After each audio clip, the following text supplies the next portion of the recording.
Hello everyone, it's cherry season here. Actually, this is the tail end of it. We almost didn't get any. My son has a farmer friend, a lot of farmer friends, but one that has his own cherry orchard and lots of cherry trees.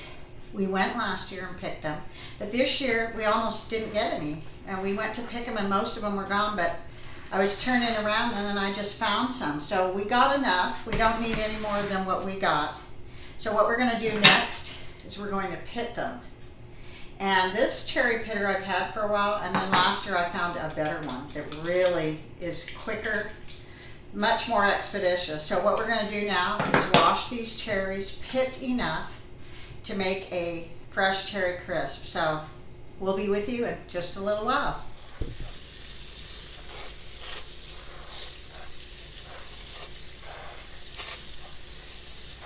Okay, the first thing I did was weigh the container first and then weigh the cherries. So we have 2 pounds of cherries for our cherry crisp. And now we are going to start pitting them. So what you want to do is line your cherry up right where the little dip is, and then just like that. It's so easy. And this is the only way to pit cherries that's simple, just like that. So I'm going to pit all of these 2 pounds of cherries and I'll be back. This is what it looks like after you pit everything. Last year we pitted a whole bunch of cherries on my front porch. I may show you a photo that my son took.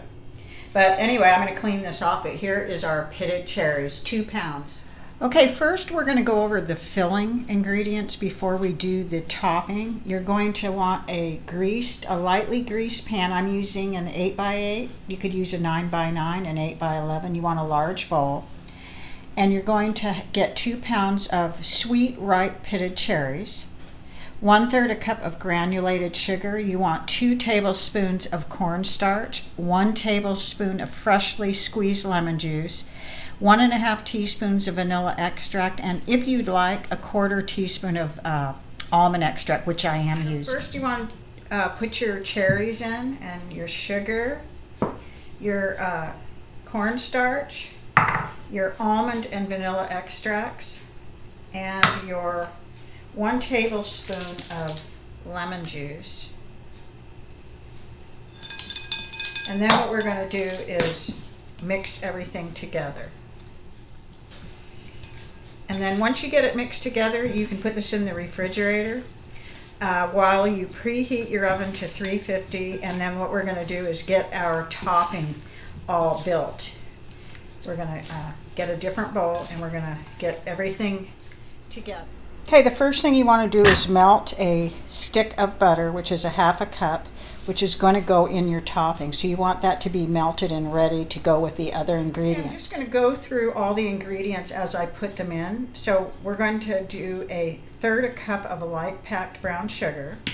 You're going to have 3 tablespoons of granulated sugar, a 1/2 teaspoon of cinnamon, a 1/4 teaspoon of salt, 1 teaspoon of vanilla, and a teaspoon of baking powder. So the dry ingredients are all in here.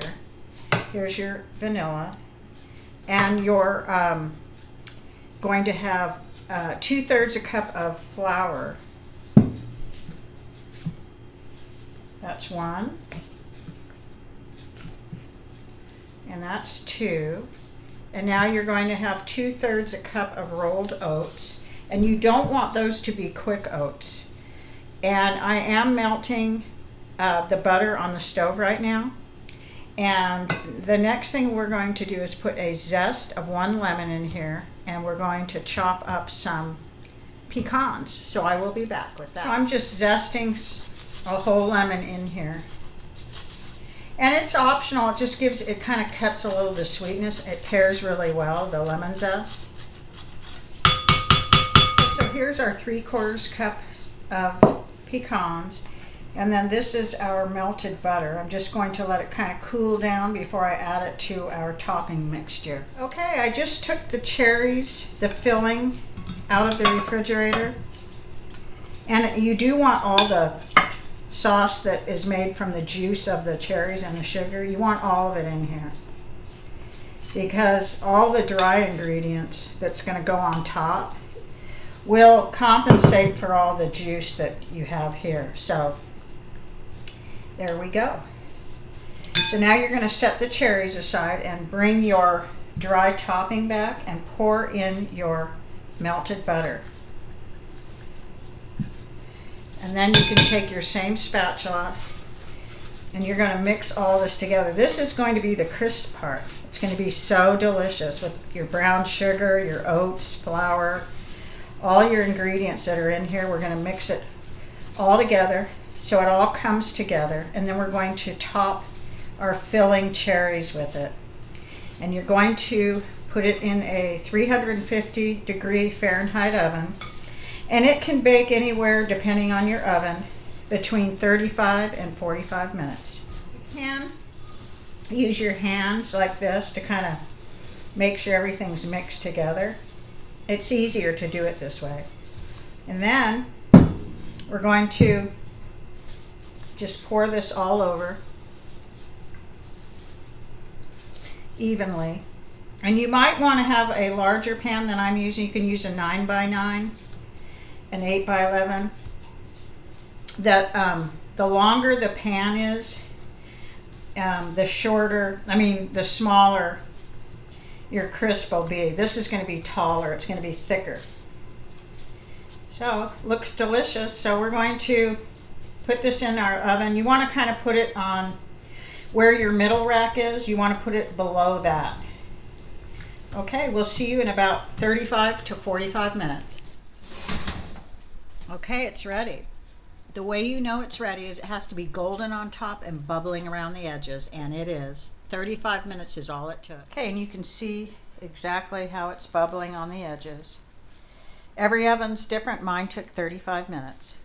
Now we're going to let it cool 10 minutes, and then we're going to serve it with a scoop of vanilla ice cream.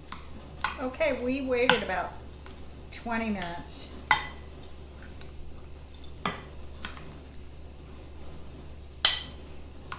So you can see that everything's the right consistency. There's some juice in here, but it's just the right amount. Everything is thickened right. The consistency is right. Here it is. It really looks delicious, so let's try it. It's still really hot, and I let it cool about 20 minutes, but it's still hot. But that's how you're supposed to have crisps or cobblers, when they're still warm.